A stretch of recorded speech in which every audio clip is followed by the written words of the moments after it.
perlu diuruskan mengikut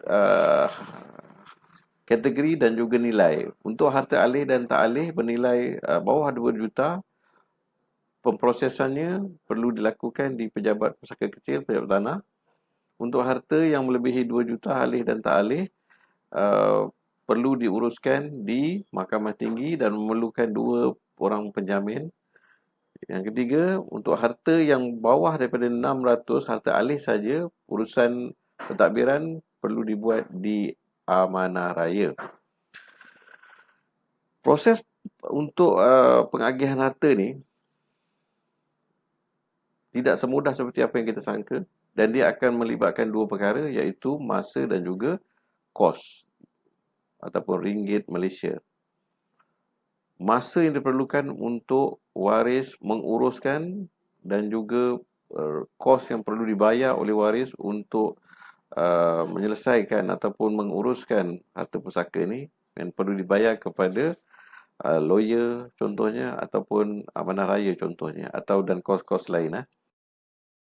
Jadi rentetan daripada 2 perkara ni, 2 sebab tadi, itulah yang terjadinya tanah-tanah yang tidak terbiar, yang tidak bermanfaat, yang sekarang ni ada 900,000 geran hak milik tanah yang kepunyaannya adalah orang yang telah berada di pusara.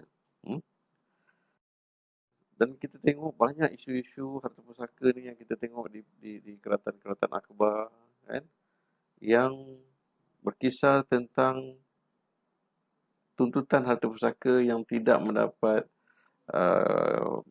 satu muafakat.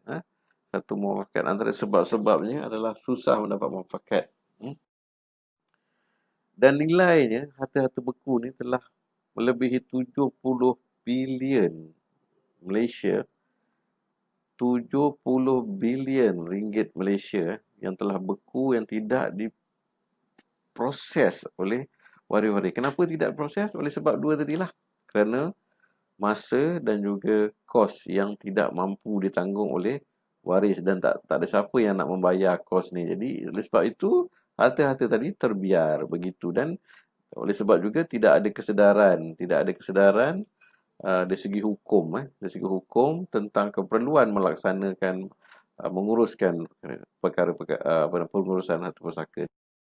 Dan kalau kita tengok pun banyak kereta-kereta yang telah menjadi kereta hantu, yang terbiar, yang tidak boleh diperbaharui cukai jalannya. Kenapa? Sebab tidak boleh tukar hak milik. Sebab tidak buat sewaktu hidup. Jadi kita kena buat sewaktu hidup ni,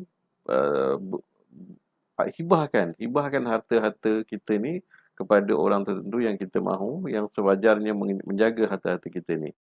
So kebanyakan harta daripada pusaka tadi menjadi harta puaka.